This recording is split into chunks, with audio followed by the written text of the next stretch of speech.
Poor girl asks young millionaire to play piano at party. His response is unexpected. Teresa ran a hand through her blonde hair, tied in a tight bun, and looked at Emily for the 10th time in 5 minutes. The 5-year-old girl was sitting on the bed, swinging her little legs and biting her lower lip, a habit that always appeared whenever she got nervous. "Mummy, why can't I leave with you?" Emily asked, her blue eyes shining with unshed tears.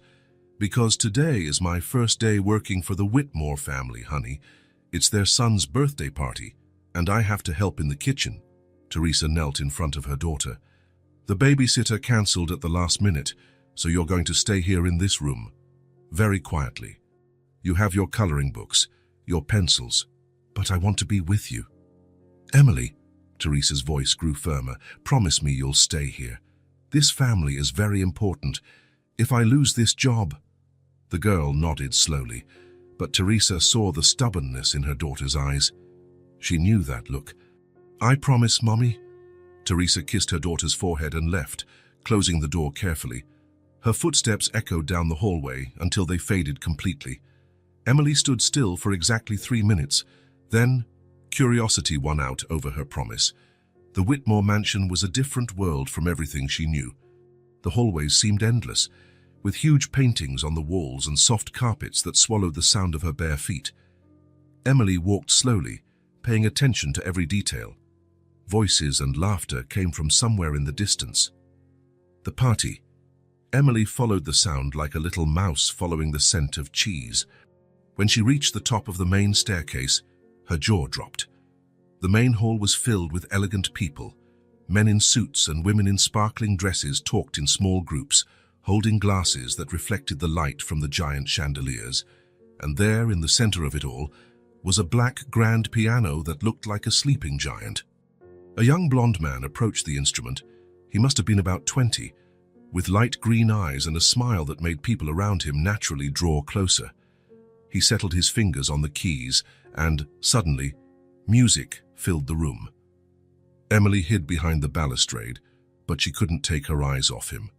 The young man, who could only be Jasper, the birthday boy, played as if he were talking to the piano.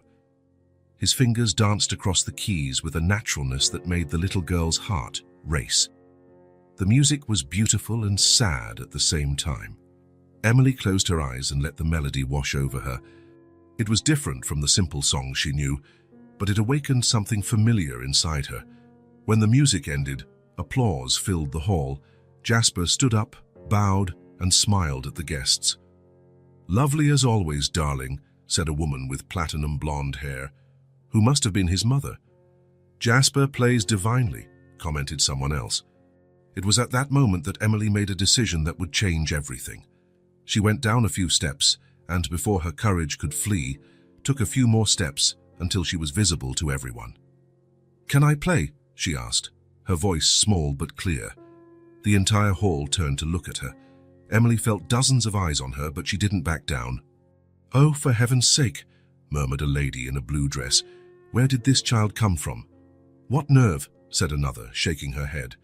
"Someone needs to call this girl's parents," commented a man with glasses, clearly annoyed. A few quiet laughs echoed through the room. Emily felt her cheeks turn red, but she stayed right where she was. "Dear, this is not a place for children to play," said Mrs. Whitmore, approaching with a smile that didn't reach her eyes. "I don't want to play," Emily replied. "I want to play the piano." More laughter, louder this time. Someone whispered "ridiculous" loud enough for Emily to hear. "A child that small can't even reach the pedals properly," laughed a portly man. "She probably doesn't even know where the keys are," added a woman, Jasper, who had been watching everything in silence, approached. Emily looked at him with hope. "Do you really know how to play?" he asked, bending down to be at her level. Emily nodded firmly. "Jasper, this is a serious party," his mother protested. "We can't just let any child—" "Just one song, Mom." He looked at Emily again. "What's your name?" "Emily." "All right, Emily. Let's see what you can do." The murmurs of disapproval grew louder. Emily heard someone say, "This is going to be embarrassing," and another person sigh with impatience. Jasper grabbed a cushion and placed it on the piano bench so Emily could reach the keys. She sat down, ignoring the disdainful looks around her. "What song are you going to play?" Jasper asked gently. Emily didn't answer. She simply placed her small hands on the keys and began. The first note came out soft and clear, then the second and the third. The laughter stopped immediately. Emily played a simple melody, but there was something in the way she did it that cut through the air like a blade. Her small fingers moved with a natural delicacy, as if the piano were an extension of her own body. The music spoke of longing without her needing to say a word. Each note carried a pure emotion, unfiltered, unpretentious. It was impossible not to feel what she felt. The man who had laughed at her was now open-mouthed. The lady in the blue dress had stopped shaking her head. Even Mrs. Whitmore seemed genuinely surprised. Emily wasn't looking at anyone.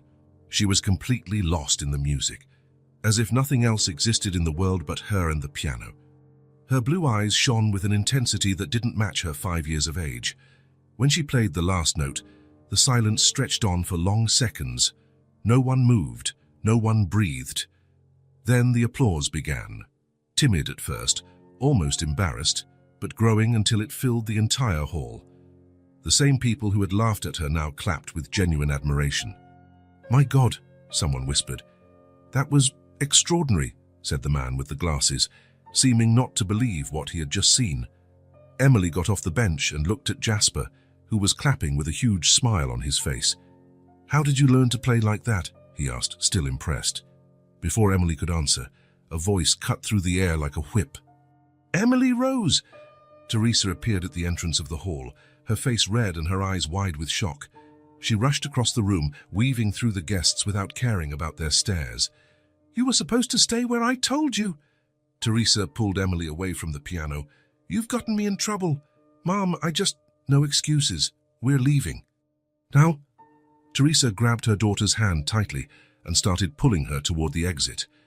Emily stumbled, trying to keep up with her mother's hurried steps. "Wait." Jasper took a step forward. "She played beautifully. You don't need to." "I apologize for the inconvenience, sir," Teresa said without looking at him. "It won't happen again." She pulled Emily even faster. The girl looked back one last time and saw Jasper standing by the piano with an expression of confusion and admiration. The applause was still echoing through the hall as they disappeared through the main door, leaving behind a moment that no one there would ever forget. Jasper couldn't sleep properly. Emily's music echoed in his head like a sweet ghost that refused to leave. He had played the piano his whole life, had studied with the best teachers, but he had never felt anything like that. The way she played, so pure, so true, stirred something inside him that he didn't even know existed. He tossed and turned in bed for the 10th time, staring at the ornate ceiling of his room. The thick curtains blocked any outside light, but he knew it was already dawning. He had heard the birds start to sing an hour ago.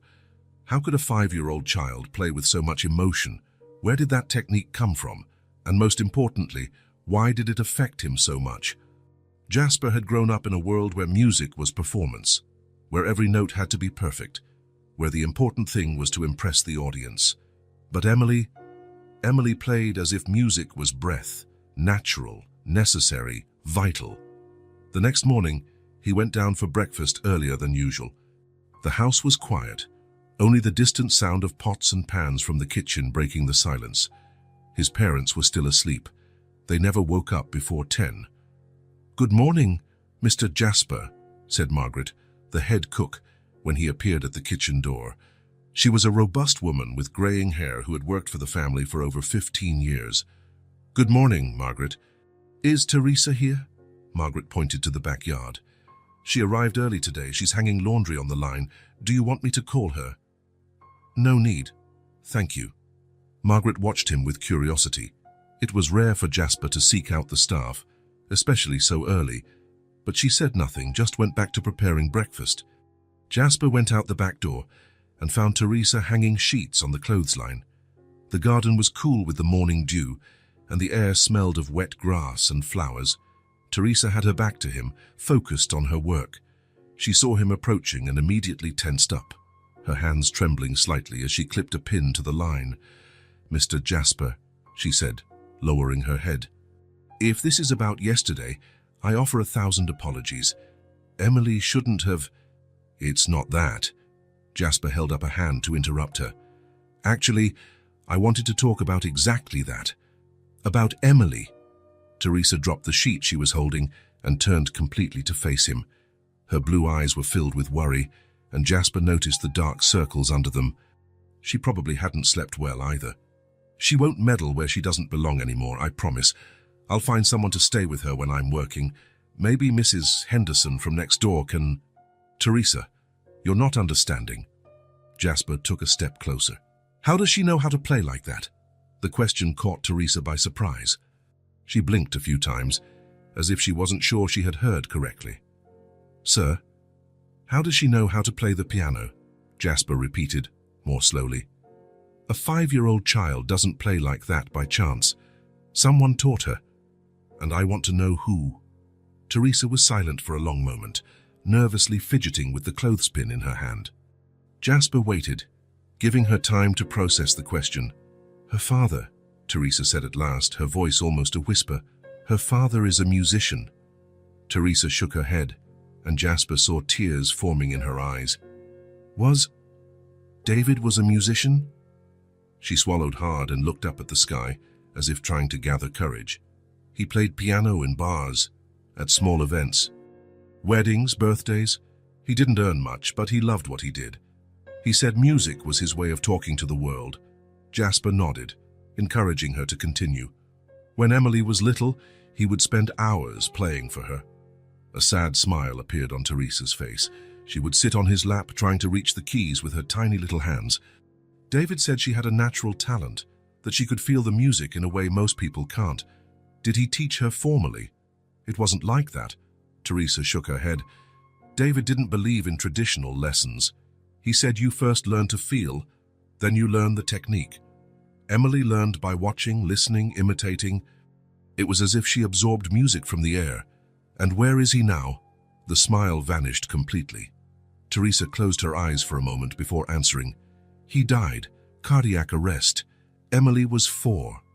Teresa wiped her eyes with the back of her hand. It happened suddenly. He was playing at home. She was next to him as always. One moment to the next, he just stopped. Jasper felt a weight in his chest. Teresa, I'm so sorry. It was over a year ago, but... Teresa sighed deeply. Emily didn't understand at first. She kept asking when Daddy was going to wake up, when they were going to play together again. She would sit at the old piano we had, playing the songs he had taught her, waiting for him to come back. Do you still have the piano? We had to sell it. We needed the money. Teresa's voice grew even quieter. Emily cried for days. It was the only thing left of her father. Since then, she hadn't touched a piano until yesterday. Jasper understood. That's why Emily had been so mesmerized by the piano at the party. It wasn't just curiosity. It was a need. The music is the only thing she has left of him, Teresa continued. It's like, when she plays, he's still there somehow. That's why she plays that way. It's not technique, it's love, it's longing. It's a conversation with someone who is no longer here. That's why she plays with so much emotion. David always said that music isn't about playing the right notes. It's about feeling real things. Emily never learned to read sheet music, never had formal lessons. She just feels. Jasper stood in silence, processing everything he had heard. Suddenly, Emily's performance the night before made so much more sense. It wasn't just natural talent, it was love, transformed into music, longing that became melody. Can I ask a question? Teresa said hesitantly. Of course. Why are you interested in this? Emily is just a child. She gestured vaguely, clearly uncomfortable. Poor child, the housekeeper's daughter. Why would someone like you care? The question was fair, and Jasper thought carefully before answering. Because last night she taught me something about music that I had never learned in all my years of study. He looked Teresa directly in the eyes. I've been playing the piano since I was 4. I've had the best teachers, studied at the best schools, but Emily, she reminded me why I started playing the piano. She reminded me that music is feeling, not performance. Teresa seemed not to know what to say. I would like to see her again, Jasper said. Sir, Emily, I would like to see her play again. He paused. Actually, I'd like to play with her. Teresa turned pale. Mr. Jasper, I don't think that's appropriate. Your mother made it very clear yesterday that... My mother doesn't need to know. Jasper moved closer. Teresa, your daughter has a gift. It would be a crime not to nurture it. I can't risk my job. It's all I have. If I lose this job, and what if I guarantee that won't happen? Teresa studied him for a long moment. Why would you do that? Why would you take a risk for us? Because I recognize something special when I see it. And because... Jasper hesitated, trying to find the right words. Because I have a feeling that Emily can teach me as much as I can teach her. Teresa bit her lip, clearly torn. Jasper could see the conflict in her eyes, the desire to give her daughter opportunities, fighting against the fear of losing stability. Just once, Jasper said gently. Let me play with her just once. If you don't feel comfortable after, I'll never ask again. After a long silence, Teresa slowly nodded. Once. But if your mother finds out, she won't find out. 3 hours later, Emily was sitting on the piano bench in the music room, a smaller, more intimate room than the main hall. Jasper had chosen this space on purpose. It was more private, away from the prying eyes of the other staff, and had better acoustics for musical conversations. Emily was different from the night before. Without the simple little dress she had worn while hiding at the party, she now wore faded jeans and a yellow t-shirt with a butterfly design. Her blonde hair was down, falling in soft curls over her shoulders, and she swung her legs which didn't reach the floor. You're not nervous? Jasper asked, sitting down beside her on the bench. Emily shook her head decisively. Not with a piano. A piano is a friend. The answer made Jasper smile. Did your dad teach you that? Daddy used to say a piano isn't an instrument, it's a conversation.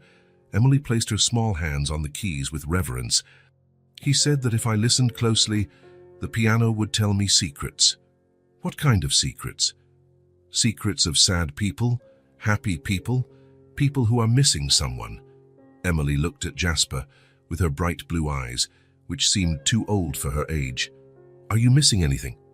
The question caught Jasper completely off guard. Why do you ask? Because yesterday you played music with longing, longing for a time when music was more enjoyable, when it was more real. Jasper fell silent. The girl's insight was startling. How could she read something so well that he barely admitted to himself? Maybe, he admitted after a moment. And you? What are you missing? My daddy. The answer came simply and directly, without drama, as if it were just a fact of life. But when I play, he feels less far away. How so? When I play the songs he taught me, it's like he's sitting right here beside me, helping me. Emily smiled softly. Sometimes I can even hear him saying, "That's it, Emily. Feel the music first, then let your fingers follow." Jasper's heart ached. Then let's play together. Maybe that way we can both feel less far from the things we miss.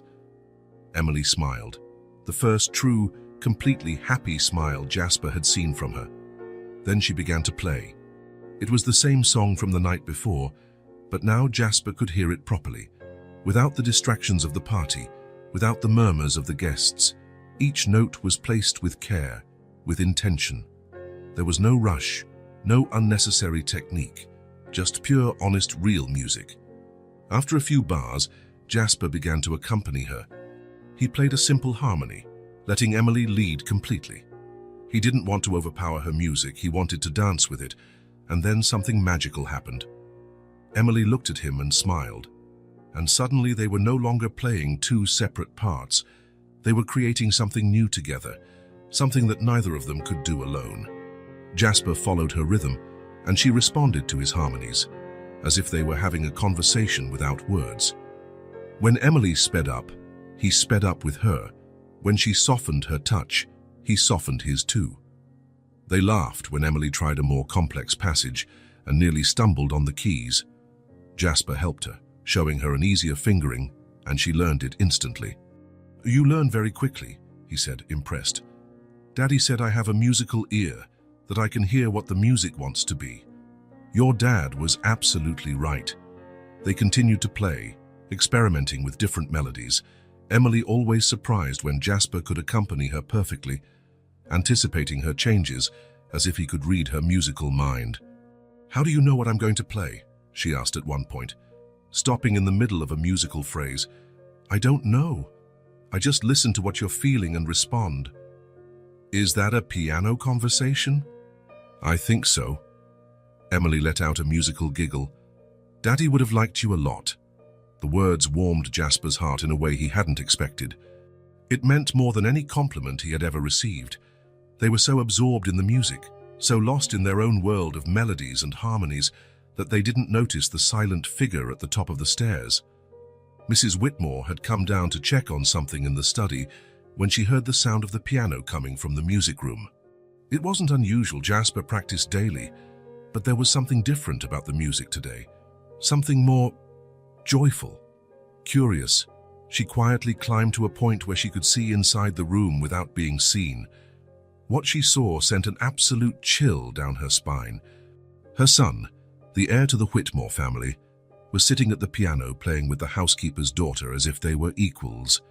They were laughing together, talking like friends, sharing the piano bench as if it were the most natural thing in the world. Worse still, Jasper looked genuinely happy, happier than she had seen him in years. His eyes shone in a way she hadn't seen since he was a child.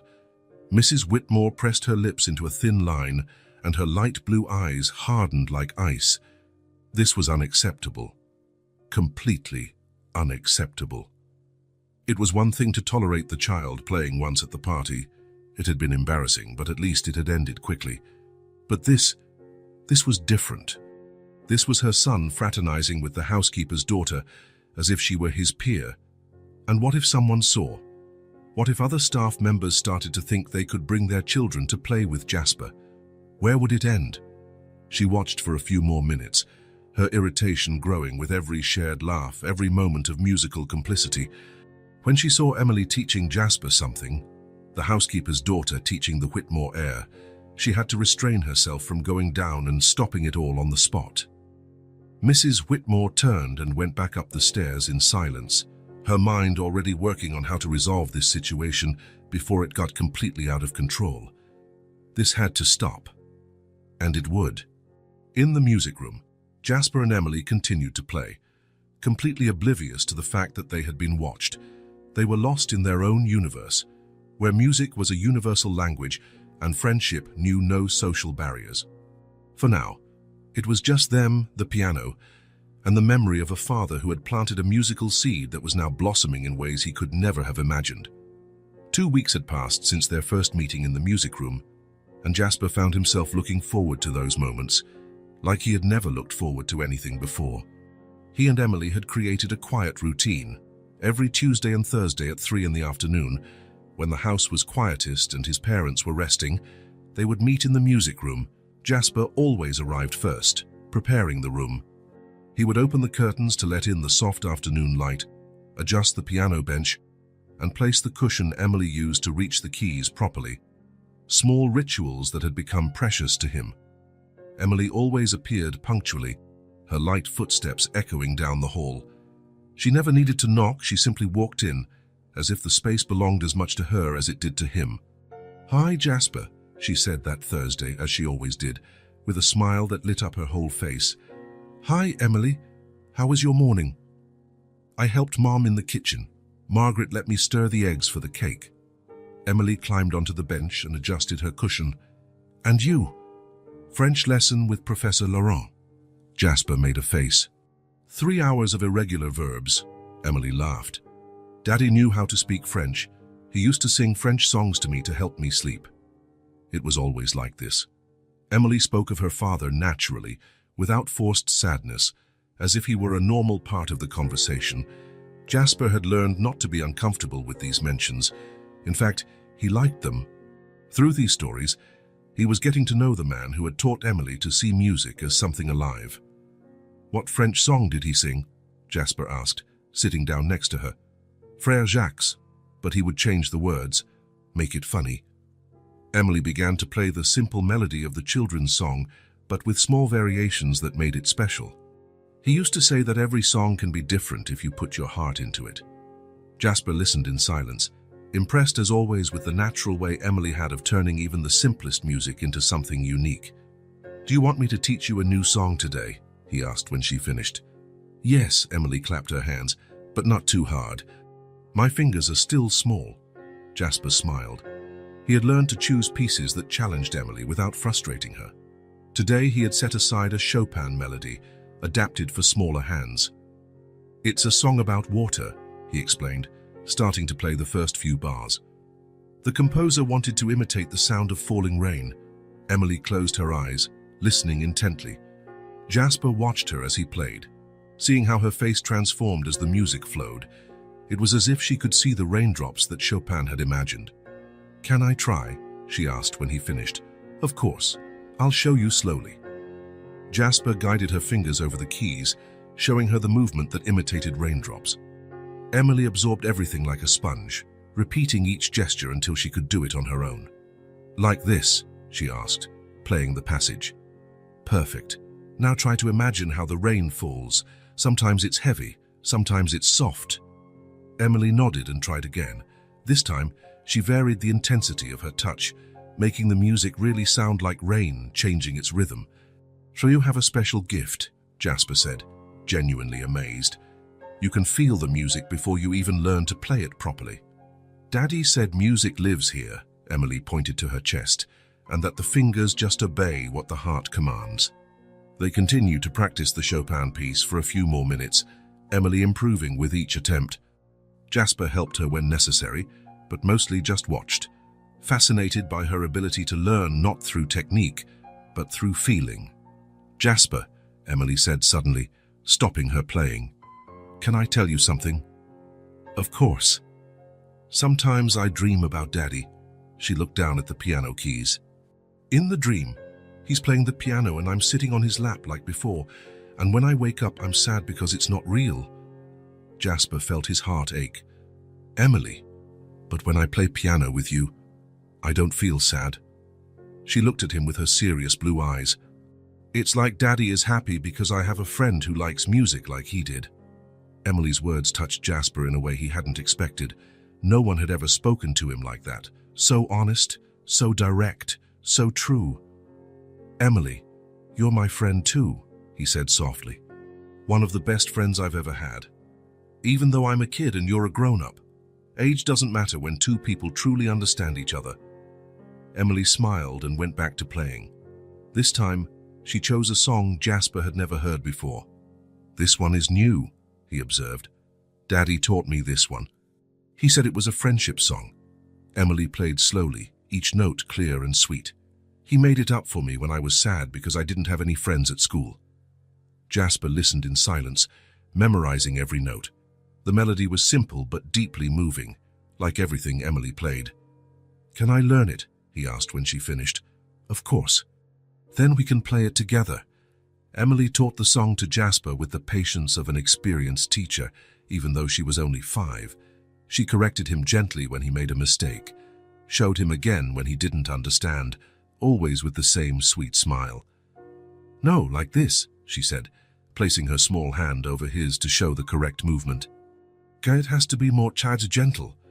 Jasper tried again, this time putting more softness into his touch. "That's it." Emily clapped her hands. "Now it's a real friendship song." They played the song together several times, Jasper playing the harmony while Emily led the melody. It was a perfect moment. Two friends united by music, creating something beautiful together. "Jasper," Emily said when they finished playing, "are you happy?" The question took Jasper by surprise. "Why do you ask?" "Because before we were friends, you always seemed a little sad when you played the piano. Now you seem more bright." Jasper thought about her observation. It was true. Before meeting Emily, playing the piano had become an obligation, something he did because it was expected of him. Now, music had become joy again. "I think so," he admitted. "I think I am happier now." "Me too," Emily said simply.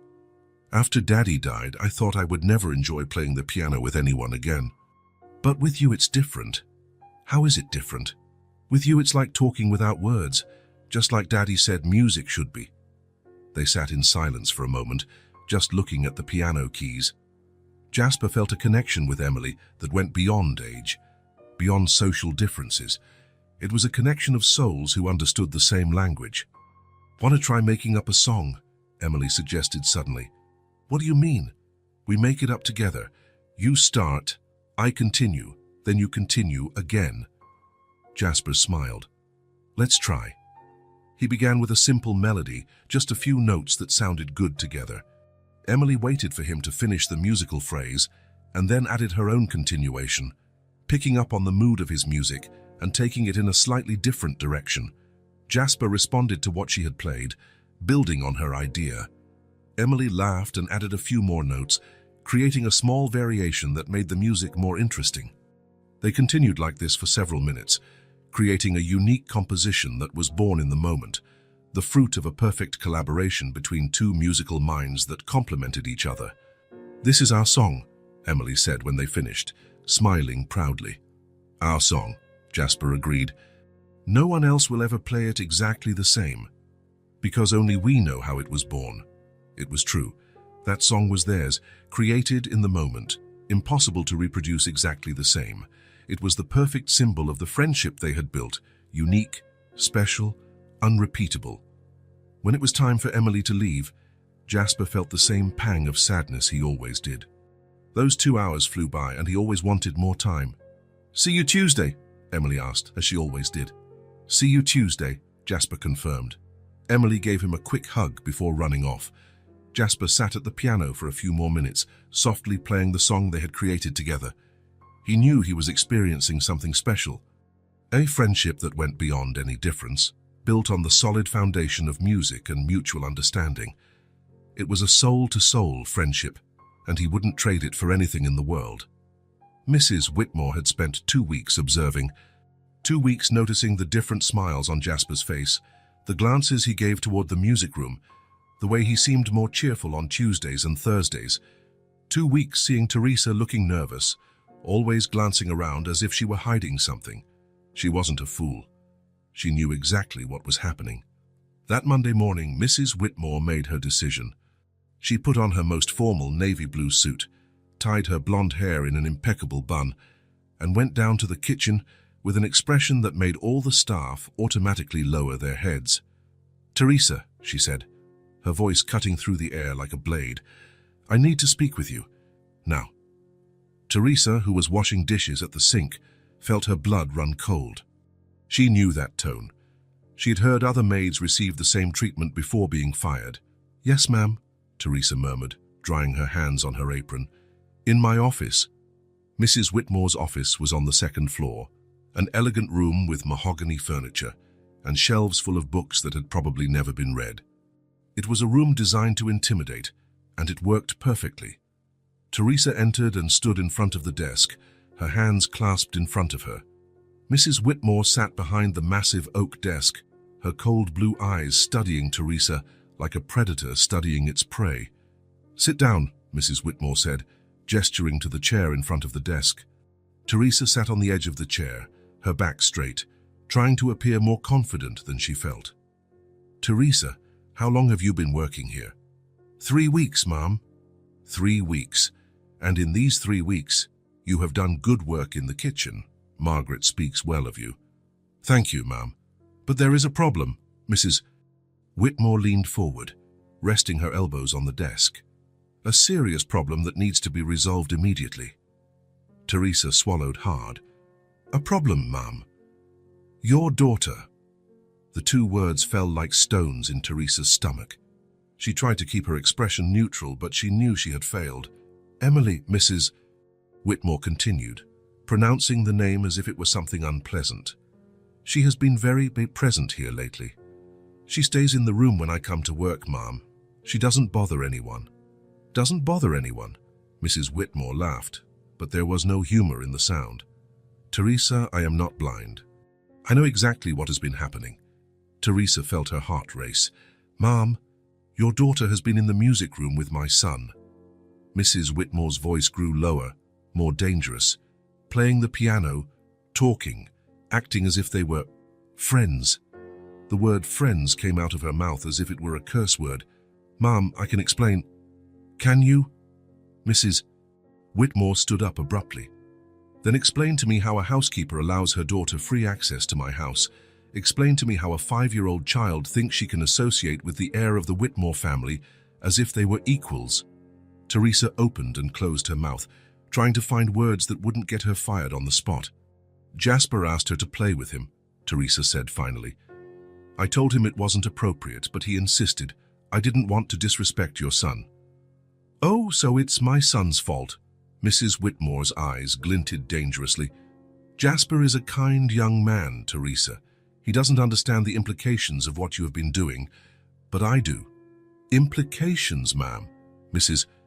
Whitmore walked to the window, looking out at the garden where Emily sometimes played while waiting for Teresa to finish work.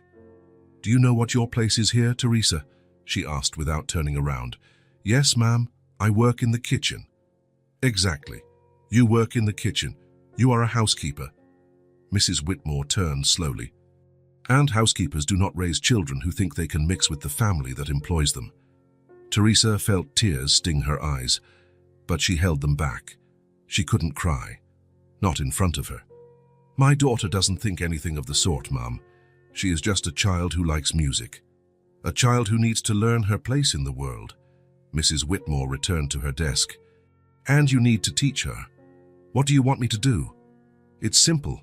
Mrs. Whitmore sat down again, her posture erect and authoritarian. Your daughter does not come here anymore. Never again. Teresa felt as if she had been punched in the stomach. Ma'am, I have no one to leave her with. The babysitter cancelled and that is not my problem. Mrs. Whitmore's voice became sharp. Find a solution. Leave her with a neighbor. Find a daycare. I don't care. But she is not to set foot in this house again. Please, ma'am. Emily did nothing wrong. She just played the piano. She played the piano? Yes, she talked to my son as if they were equals. She acted as if she belonged here. Mrs. Whitmore slammed her hand on the desk. This is unacceptable, Teresa. You are an employee. Your daughter does not belong in this environment. And if you cannot understand that, perhaps you don't belong here either. The threat was clear. Teresa lowered her head. I understand, ma'am. I hope you do. Mrs. Whitmore stood up again. Because I will be very clear. If I see your daughter in this house again, if I find out she has had any contact with Jasper, you will be fired immediately. No references, no notice. Understood? Yes, ma'am. And Teresa? Mrs. Whitmore paused at the door. Don't think you can tell Jasper about this. If he finds out we had this conversation, you're out today. Teresa nodded, unable to speak. Good. Now get back to work and make sure this situation does not repeat itself. Mrs. Whitmore left, leaving Teresa alone in the office. For a long moment, she just sat there trying to process what had happened. Emily couldn't come to the mansion anymore. She couldn't play the piano anymore. She couldn't see Jasper anymore. Teresa knew how much those afternoons meant to Emily. She had seen how excited her daughter got on Tuesdays and Thursdays, how her eyes sparkled when she talked about the new songs Jasper was teaching her. But she also knew she had no choice. She needed that job. It was all they had. The next day, a Tuesday, Emily waited anxiously in the small house where they lived in a working-class neighborhood a few miles from the mansion. Mom, isn't it time? She asked for the third time, looking at the clock on the wall. We're not going today, honey, Teresa said, avoiding her daughter's eyes. Why not? Jasper is waiting. It's new music day. I thought it would be better for you to stay with Mrs. Henderson today. She said she can watch you when I'm at work. Emily frowned. But I want to go with you. I want to play piano with Jasper. Emily. Teresa knelt in front of her daughter, her heart breaking. You can't come with me to work anymore. Why? Because I think it's for the best. Emily studied her mother's face for a long moment. Even though she was small, she could read people's emotions, especially her mother's. Did I do something wrong? She asked, her voice small and worried. No, honey. You didn't do anything wrong. Then why can't I play piano anymore? Teresa closed her eyes, trying to find strength. Because sometimes things change, Emily, and we have to accept it. Emily said nothing more, but Teresa saw the sadness spread across her daughter's little face, like a cloud covering the sun. At the Whitmore mansion, Jasper waited in the music room until 4 o'clock. Emily always arrived promptly at 3, but today she hadn't shown up. He wondered if she was sick, if something had happened. When 4:30 came and Emily still hadn't appeared, Jasper decided to look for Teresa. He found her in the kitchen, helping Margaret prepare dinner. There was something different about her. Her shoulders seemed tense, and she avoided looking at him directly. "Teresa," Jasper said, approaching, "is Emily okay? She didn't show up today." Teresa stopped what she was doing, but didn't turn around. "She's fine, Mr. Jasper, but where is she?" "It's Tuesday. I thought it best to leave her with a neighbor." Teresa finally turned, but her eyes didn't meet his. "I don't want to be a bother anymore." Jasper frowned. "A bother? Teresa, Emily is never a bother. She—" "Mr. Jasper," Teresa interrupted him, her voice firmer than usual.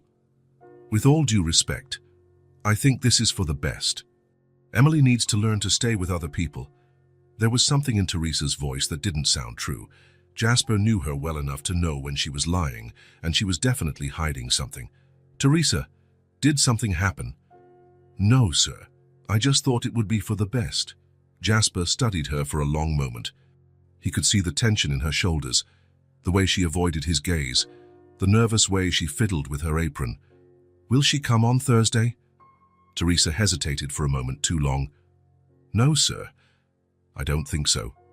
That night, Jasper lay awake thinking about his conversation with Teresa. Something was wrong. Teresa would never act like this without a strong reason. And the only reason he could imagine, his parents. More specifically, his mother. On Thursday, Emily didn't show up again. Jasper spent the entire afternoon in the music room, playing alone the melodies he had learned with her, feeling the void her absence created. When Friday arrived and Emily still hadn't appeared, Jasper made a decision. He couldn't just accept this. He couldn't let such a special friendship end without even understanding why. He knew exactly what kind of system he lived in. He knew the unwritten rules, the social barriers, the prejudices his family wore like medals of honor. But Emily had taught him that music knew no barriers, that true friendship was too rare to be wasted, and he was not going to stay silent. Not this time.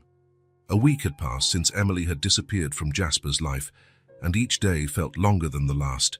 He tried to maintain his normal routine, French lessons, piano practice, formal dinners with his parents, but nothing could fill the void her absence had created. In the music room, the silence was deafening. Jasper would sit at the piano and try to play the melodies they had created together, but they sounded empty, incomplete. It was like trying to have a conversation with himself, technically possible, but utterly meaningless. Teresa continued to work at the mansion, but she was different. Her smiles were forced. She avoided looking directly at Jasper, and there was a sadness in her eyes that she tried to hide but couldn't. Jasper had tried to talk to her a few times, but Teresa always deflected, changing the subject or finding an excuse to get away. It was obvious that something had happened, something she couldn't or wouldn't tell him. On Wednesday morning, Jasper made a decision that had been maturing for days. He could no longer live with this uncertainty. He needed to understand what had happened to Emily, and if Teresa wasn't going to tell him, he would find out on his own. He waited until after lunch when his parents were resting and the house was quiet.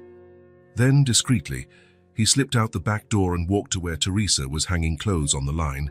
"Teresa," he said softly, so as not to startle her. She turned, and Jasper saw that her eyes were red, as if she had been crying recently. "Mr. Jasper," she said, trying to smile. "Do you need something?" "I need you to tell me where Emily lives." The smile vanished from Teresa's face instantly.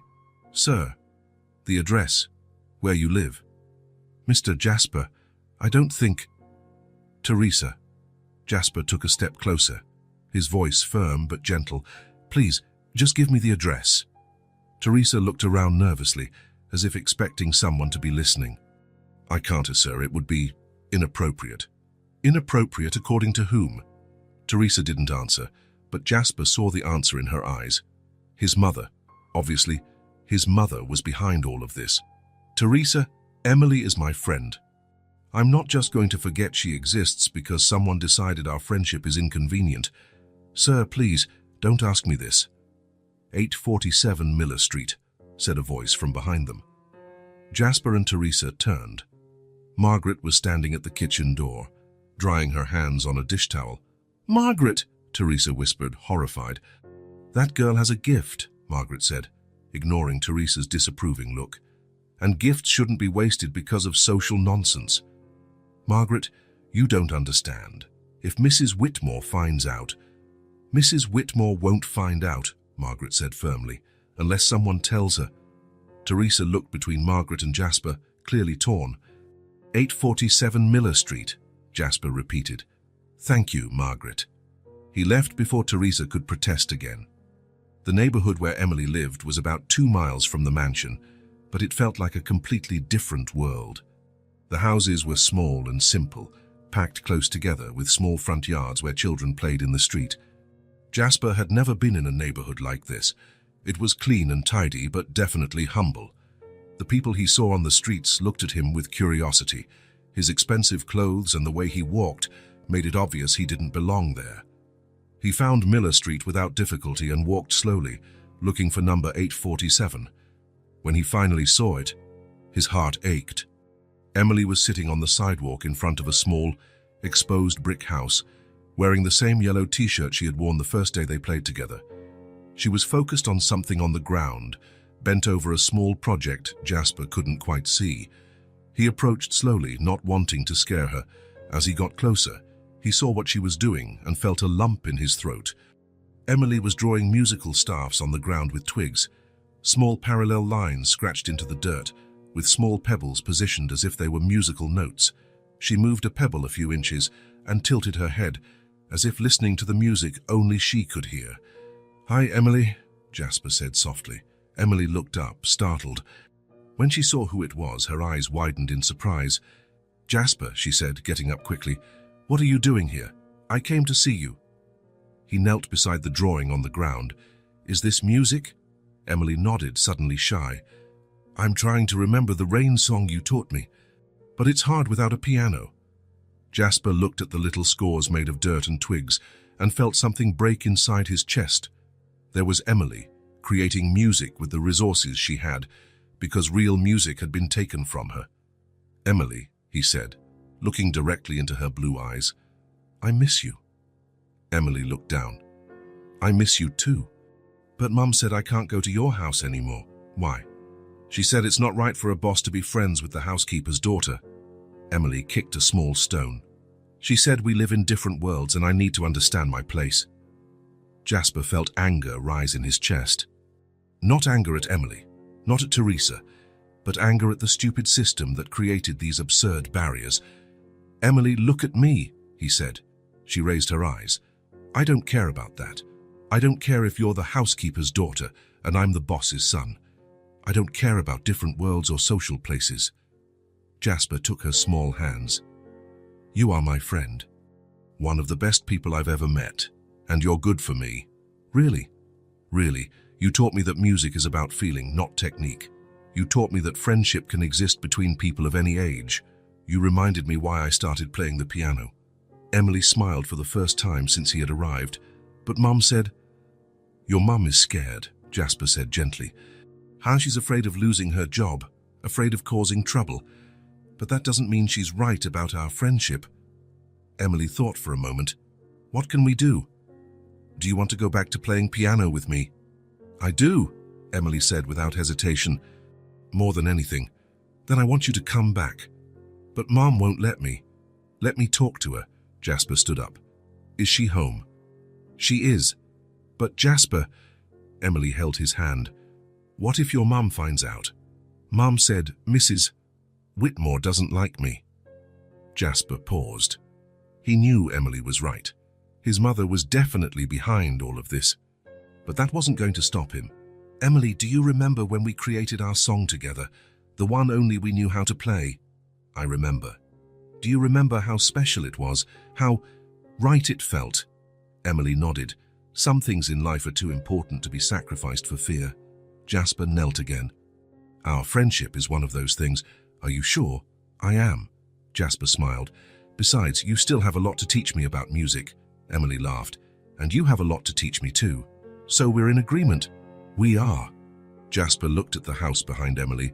Can I talk to your mum? Emily hesitated. She's been very sad lately. I think she misses our music sessions too. Why do you think that? Because every Tuesday and Thursday she looks at the clock at the time we used to play together, and sometimes I hear her humming the songs you taught me. This confirmed what Jasper suspected. Teresa hadn't taken Emily from the mansion because she wanted to. She had done it because she had been forced to. Emily, did your mum tell you exactly what happened? Emily shook her head. She just said she thought it was better if I didn't go anymore. But I saw her crying in the bathroom afterward. Jasper felt his chest tighten even more. Teresa was suffering as much as Emily, but she had no choice, or at least she thought she didn't. I'll talk to her, Jasper said, determined, and I'll make everything right. Promise, I promise. Emily smiled and gave Jasper a quick hug. I knew you would come looking for me. How did you know? Because real friends don't give up on each other. Jasper smiled. Another lesson Emily had taught him, without even realizing it. They walked to the door of the house together. Emily a little nervous, Jasper determined. He knew the conversation with Teresa wouldn't be easy, but he also knew he couldn't give up. Emily deserved music. She deserved friendship. She deserved to have her talents recognized and developed. And he wasn't going to let stupid prejudices stop that from happening. No matter what it cost. Jasper's conversation with Teresa lasted almost an hour. He found a broken, fearful woman who still loved her daughter above all else. Teresa had been reluctant, explained the risks, and cried when she recounted Mrs. Whitmore's threat. But when Jasper explained how much Emily meant to him, promised he would find a way to protect her job, and showed he was willing to confront his own family for their friendship, Teresa finally gave in. 1 week, she said, tears streaming down her thin face.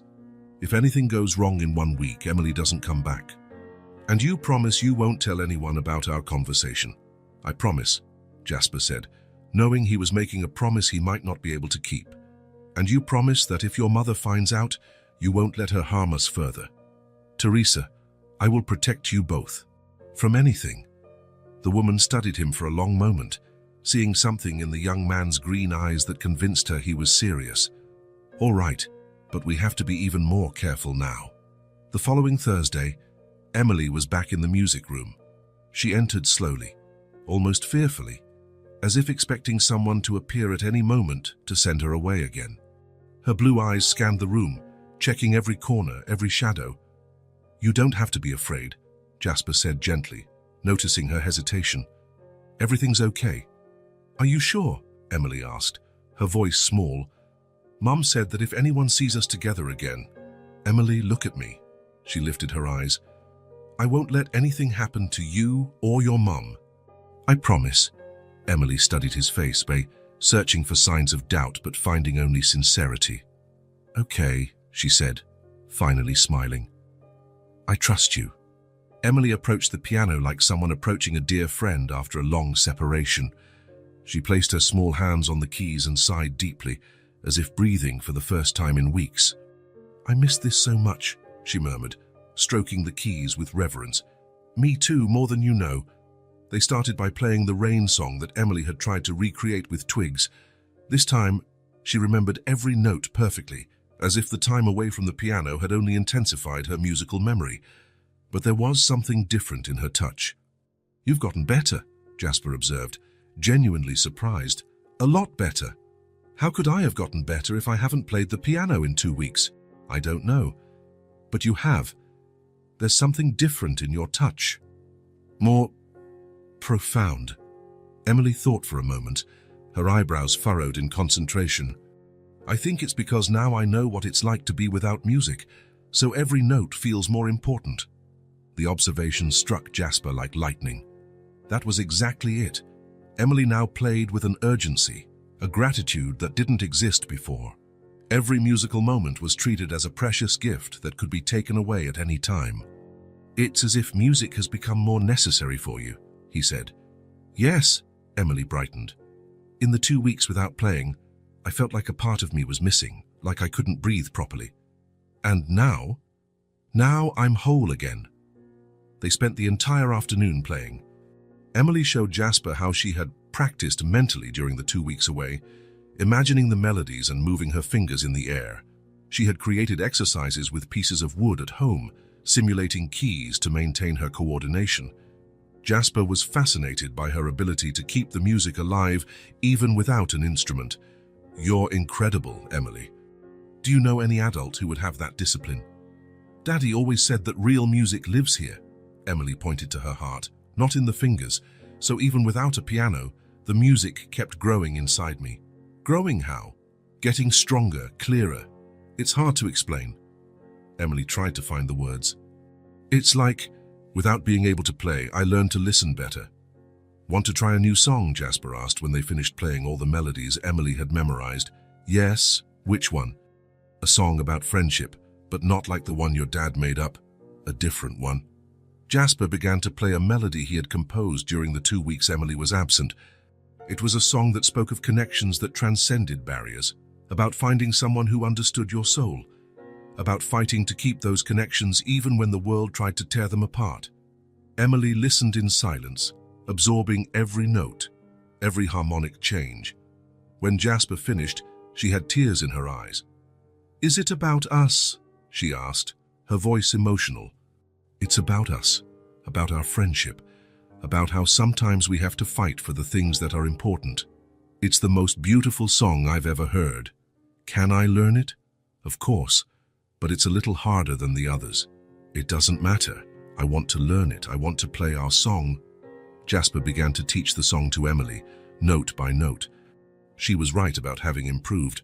Her ability to absorb new music was sharper, as if the time away had heightened all her musical senses. "You're learning faster than before," Jasper observed, impressed. "It's because this song is special. It's our story." As they played, lost in their musical creation, neither of them noticed the silent figure in the hallway. Mrs. Whitmore had come down to get a book from the library when she heard the sound of the piano from the music room. At first, she thought it was just Jasper practicing his daily routine, but there was something about the music that made her stop. 2 pianos, 4 hands, and one of the melodies was played with the light touch characteristic of a child. Emily was back. Mrs. Whitmore felt a cold anger rise in her chest. She had made her instructions very clear to Teresa, very clear. She had made specific threats, and yet, somehow, the girl was here again. This meant that Teresa had deliberately disobeyed her orders. Worse yet, it likely meant that Jasper was involved in the decision. She positioned herself where she could see inside the room without being seen. What she saw confirmed her worst fears. Jasper and Emily were sitting side by side on the piano bench, playing together as if they were equals. Worse than that, Jasper seemed to be teaching her a new song, with the patience and care one would dedicate to a special student, to an equal. Mrs. Whitmore observed the way her son looked at Emily, the way he smiled when she got a difficult passage right, the way he treated her with a respect and affection she had never seen him show for any of his high society peers.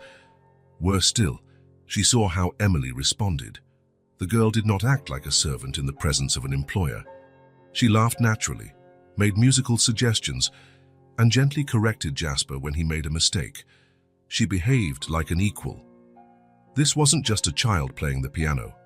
This was a friendship, a real, deep friendship that clearly meant a lot to Jasper, and that realization made her even more furious. It was one thing to tolerate Emily's first performance at the party as an isolated incident, a passing curiosity. She had tried to resolve the situation discreetly by speaking with Teresa, but this was different. This was her son becoming attached to someone completely inappropriate, someone who could influence him in ways she couldn't control, someone who was already causing him to question the social rules she had spent 20 years trying to teach him. She watched for a few more minutes, her indignation growing with every shared laugh, every moment of musical complicity. When she saw Emily teaching Jasper something, the housekeeper's daughter teaching the Whitmore heir, correcting his technique as if she had the authority to do so, she almost intervened right then and there. But no, this needed to be resolved definitively and permanently. Mrs. Whitmore turned and went up the stairs in silence, her mind already formulating a plan. Teresa had disobeyed her direct orders. She had allowed her daughter to return after being clearly instructed to keep her away. This could not be tolerated. Never again. Furthermore, it was clear that Jasper was involved. He had probably convinced Teresa to bring Emily back. This meant he was actively working against the family's decisions. This had to stop, immediately. In the music room, Jasper and Emily continued to play until the end of the afternoon, completely oblivious to the fact they had been observed. When it was time for Emily to leave, they were both beaming. "Thursday again?" Emily asked, as she always did. "Thursday," Jasper confirmed, smiling. "And until then, practice the new song in your head. I'll practice every day." Emily ran off to find her mother, who was waiting nervously for her in the kitchen. Teresa had spent the entire afternoon on edge, afraid that at any moment someone would show up to send them away. Jasper stayed a few more minutes in the music room, gently playing the melody they had created together. He was perfectly happy in that moment, planning the next songs he would teach Emily, thinking about how their friendship was developing. He didn't know it would be the last time Emily would play the piano in that room. The next morning, Jasper woke up late, as he always did on Fridays. He went down for breakfast around 10, humming the melody he had composed for Emily, expecting to find the house in its normal routine. But there was something different in the air, a tension he couldn't identify. Margaret was in the kitchen alone, preparing coffee with a grim expression Jasper had never seen before. Her movements were more abrupt than usual, and she avoided looking directly at him. "Good morning, Margaret," he said, pouring himself some orange juice. "Where's Teresa?" Margaret stopped what she was doing and turned slowly. Jasper saw something in her eyes that made his stomach drop. "Mr. Jasper, Teresa doesn't work here anymore." The glass almost slipped from Jasper's hand. "What do you mean?" "She was fired last night." "Fired?" Jasper felt his stomach sink. "Why? What happened?" Margaret looked around nervously, as if expecting someone to be listening. "So I think you'd better talk to your mother about this. Margaret, tell me what happened, please." "I can't, Mr. Jasper, but—" She hesitated.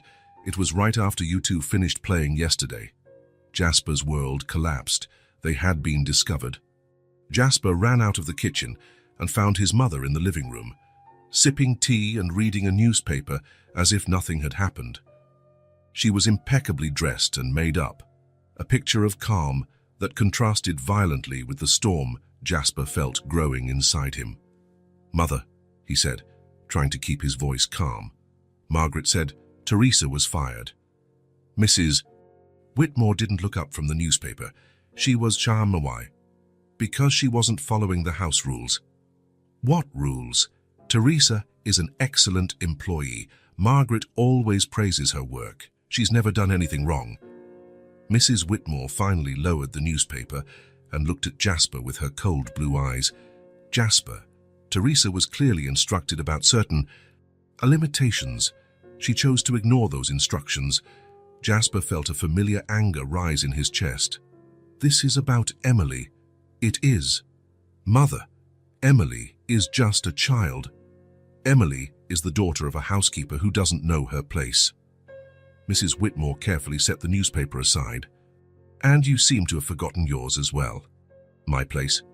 "Jasper, you are a Whitmore. You have responsibilities, expectations. You can't just be mingling with anyone." "Emily isn't just anyone." Jasper's voice came out louder than he intended. "She's talented, intelligent, kind. She's a housekeeper's daughter. So what, Mrs. Whitmore stood up abruptly, her composure finally cracking.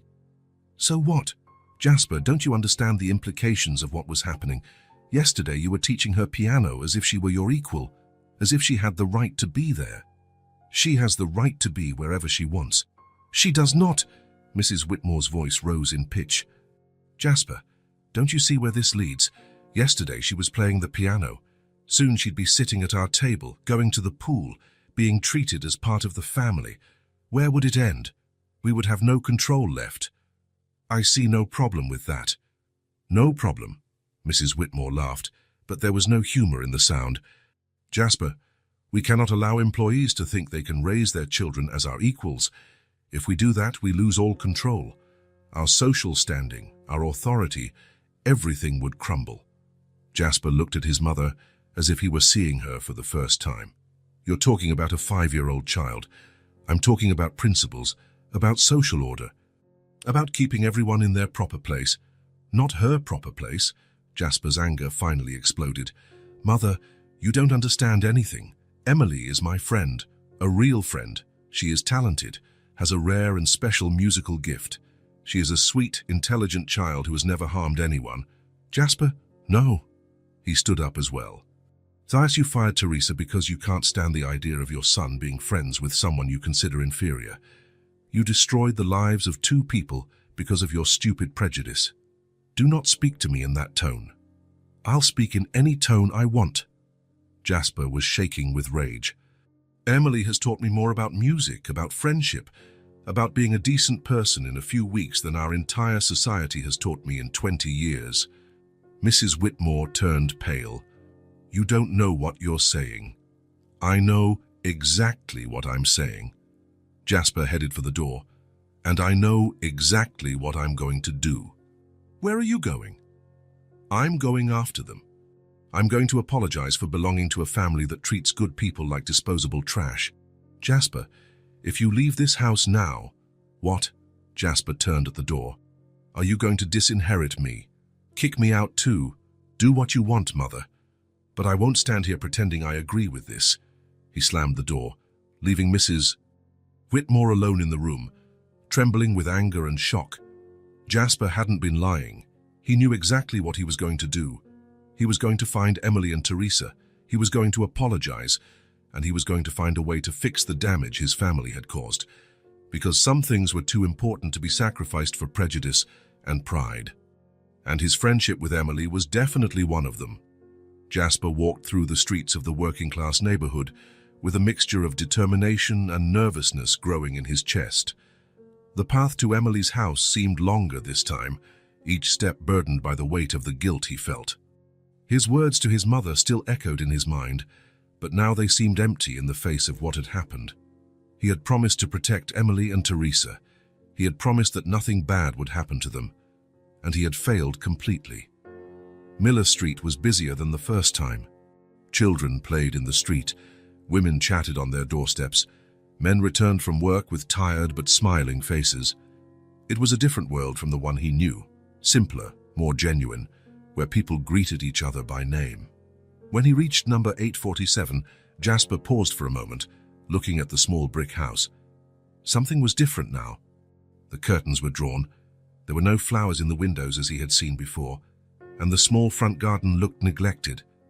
He took a deep breath and knocked on the door. Footsteps approached, hesitant. Jasper heard Teresa ask, "Who is it?" through the closed door. Teresa, "It's Jasper." There was a long silence. Then, slowly, the door opened. Teresa appeared in the crack, her blue eyes red and swollen, as if she had been crying for hours. When she saw Jasper, her expression turned into a mixture of surprise, embarrassment, and something that looked like fear. "Mr. Jasper," she said, her voice hoarse, "what are you doing here? Can I come in? I need to talk to you." Teresa hesitated, looking back as if checking on something. "I don't know if that's a good idea." "Please, Teresa, just a few minutes." After a moment that felt like an eternity, Teresa opened the door completely and gestured for him to enter. The house was small but tidy, with simple, clean furniture. The walls were decorated with drawings that Emily had clearly made, small works of children's art, depicting pianos, musical notes, and figures that seemed to be her and her father playing together. Emily was sitting on the living room floor, surrounded by coloring books and pencils, but she wasn't coloring. She was just staring at the blank pages, with an empty expression that broke Jasper's heart. When she saw him, her eyes lit up for an instant, but the light quickly faded again. "Hi, Jasper," she said softly. "Hi, Emily." Teresa gestured to the small sofa. "Please, sit down." Jasper sat, and Teresa took the chair opposite, keeping her distance. Emily remained on the floor, but Jasper noticed she was paying attention to every word. "Teresa," Jasper began, his voice thick with emotion, I'm so sorry. Sir, I'm so sorry for what happened. My mother doesn't see things the way I do. I should have protected you. Teresa looked down. You couldn't have known that she... Yes, I could have. Jasper leaned forward. I knew my mother didn't approve of our friendship. I knew she was prejudiced. I should have been more careful. I should have found a way to keep you safe. Mr. Jasper, with all due respect, it's not your responsibility to protect us. But it is. Jasper's voice grew firmer. Emily is my friend, and friends protect each other. Teresa looked at him for a long moment, her eyes welling up. I appreciate your words, sir. I really do. But I think it's best we stay away. We've already lost the job. I just want to protect my daughter. Protect her from what? From more disappointments. From getting attached to things she can't have. Teresa wiped her eyes with the back of her hand. Emily spent all last night asking when you two would play the piano again. I had to explain that it's not going to happen anymore. From the floor, Emily looked up. Mom said people like us can't be friends with people like you. Emily's words hit Jasper like a punch to the gut. Emily, that's not true. It's not. The girl stood up and walked over to where he was sitting. Then why can't I play piano with you anymore? Jasper looked between Emily and Teresa, searching for the right words. Because some grown-ups think there are silly rules about who can be friends with whom, but those rules are wrong. Then why do we have to follow them? Emily's simple question contained a profound truth that Jasper didn't know how to explain. How could he explain to a 5-year-old that the world was unfair? That there were people who judged others by the money they had or the job they did? Emily, Teresa called gently, go play in your room for a little bit. I need to talk to Mr. Jasper. Emily hesitated but obeyed. Jasper watched her leave the room with her shoulders slumped, as if carrying a weight too heavy for her age. When they were alone, Teresa stood up and walked to the window. Mr. Jasper, I understand your intentions. I know you like Emily and that she likes you. But look around. Jasper looked at the simple room, at the old but well-kept furniture, at Emily's drawings on the walls. This is our reality, Teresa continued. Emily will have to learn to live in this world, not yours. And the more she gets attached to things she can't have, the more she will suffer. But she can have them, Teresa. Emily has talent. She has a gift that is useless if she doesn't have opportunities. Teresa turned to him. Mr. Jasper, I don't have money to pay for piano lessons for Emily. I can barely afford food and rent. And now, without a job. Her voice broke, and Jasper saw tears begin to stream down her face. I'll find another job, Teresa said, trying to compose herself. But in the meantime, Emily will have to understand that music is just a beautiful dream, not a possible reality for her. Jasper stood up abruptly. No, that's not right. It may not be right, but it's the truth. Teresa, give me 5 minutes. Just 5 minutes. Don't go anywhere, don't make any decisions. Wait for me here. Teresa looked at him, confused. Sir, just wait for me, please. Jasper left the house almost at a run, leaving Teresa completely bewildered in the living room. He had an idea that had formed in his mind during the conversation, growing until it became an absolute certainty. He couldn't change the way his mother thought. He couldn't undo what had happened, but he could do something concrete to help. Jasper walked quickly until he found a payphone and called his personal bank. He had his own account since he was 18, fed by a generous allowance and investments his father had made in his name. He had never used the money for anything important, just frivolous expenses that now seemed meaningless. I want to set up a fund, he told the manager, an educational fund in the name of Emily Rose. I need it to cover private school, music lessons, transportation, school supplies, everything she needs. The manager asked several questions about amounts and timelines. Jasper answered them all without hesitation. He wanted the fund to be generous enough to cover everything Emily would need until she turned 18, including university, if she wanted it. I also want to set up a separate fund for her mother, Teresa Rose, Jasper added. A monthly amount that will ensure they have financial stability. When he finished the calls, Jasper felt lighter than he had in days. He was finally doing something concrete, something that would make a real difference in Emily's life. He returned to the house almost at a run. Teresa opened the door with a worried expression. "I thought you weren't coming back. I promised I would." Jasper entered the room where Emily was sitting again, but now just staring into space. "May I sit?" Teresa nodded, and they sat as before. "Teresa, I have a proposal for you." "Sir?" "I've set up an educational fund in Emily's name." Jasper spoke slowly, wanting every word to be understood. "It will cover private school, piano lessons, transportation, school supplies, everything she needs." Teresa turned pale. "Mr. Jasper, I can't accept charity." "It's not charity." Jasper leaned forward. "Teresa, Emily is a very special girl. This isn't out of pity or guilt. It's for everything she is. Her company is good for me. She taught me important things about music, about friendship, about being a better person. I want to ensure the best for her. But, let me finish." Jasper raised his hand gently.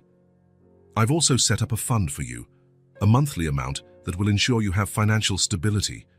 You can look for work without desperation. You can choose something you really want to do." Teresa was trembling. "Mr. Jasper, this is very generous, but I can't accept it. It's too much money." "Teresa, look at me." She raised her tear-filled eyes. "I have a lot of money, more than I know what to do with.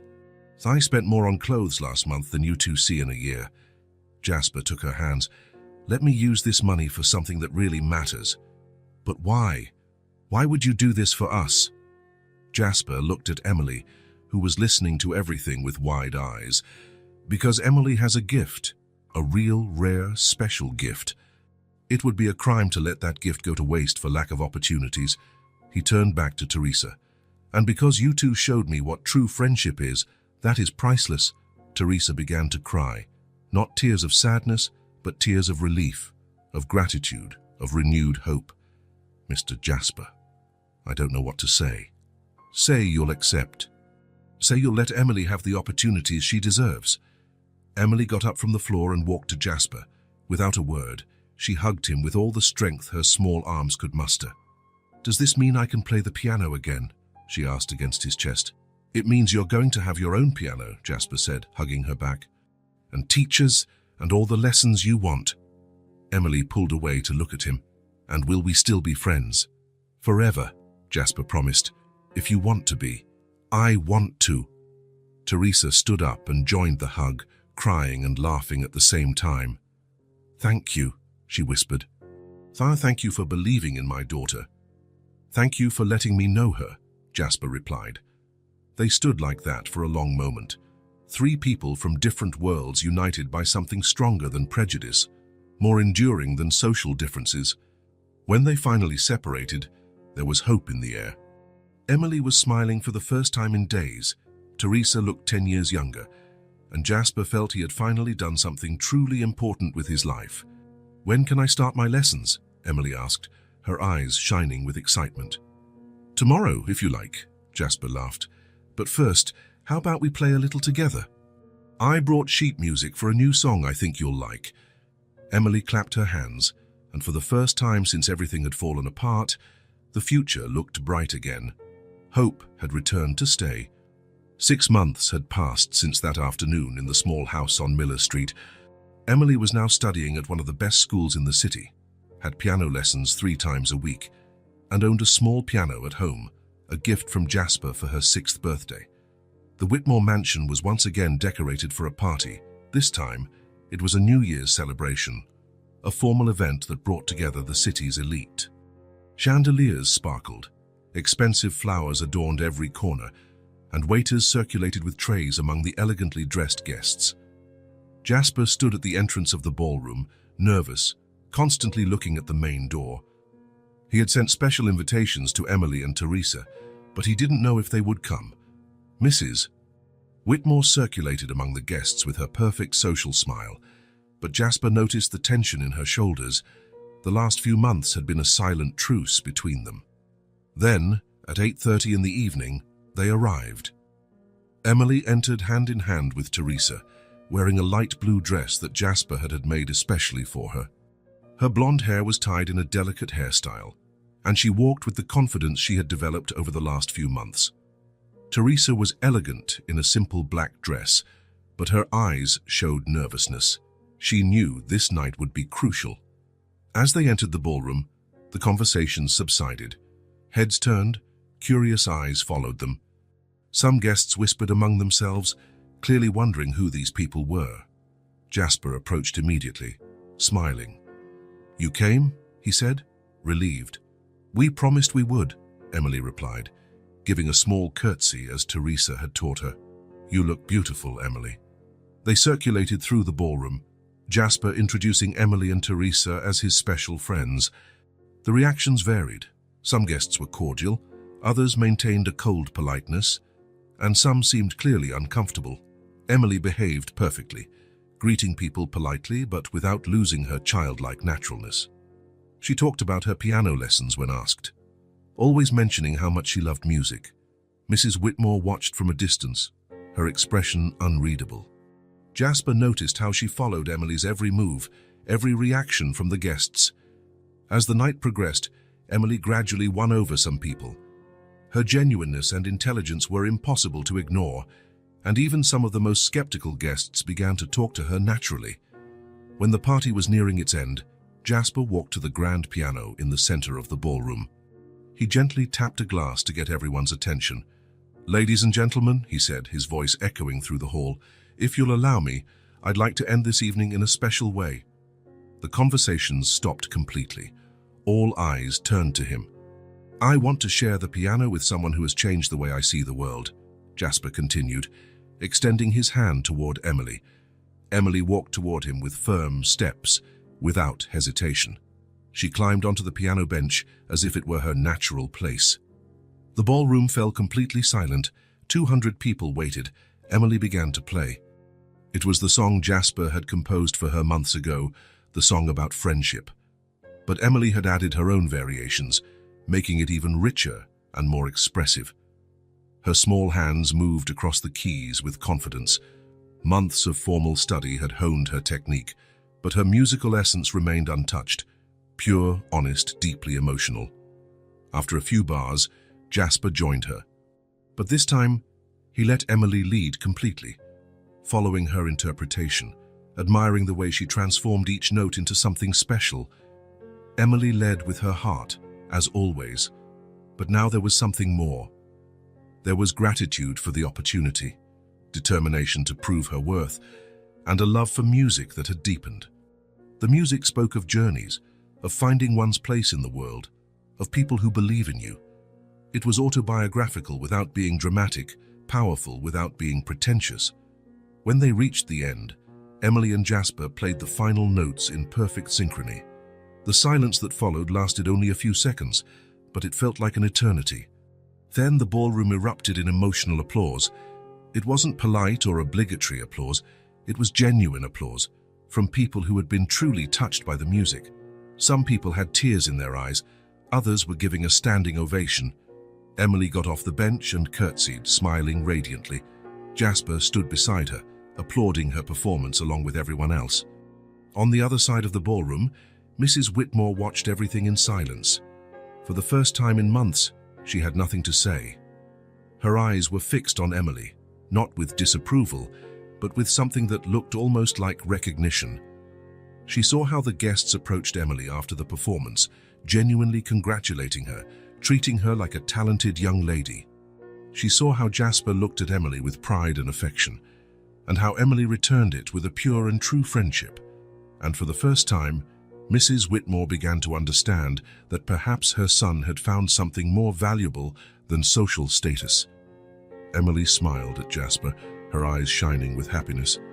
Jasper smiled back, knowing that this night marked not just the end of a year, but the beginning of a future where friendship and talent mattered more than prejudice. Music had won. If this story touched your heart, subscribe to the channel and turn on notifications so you don't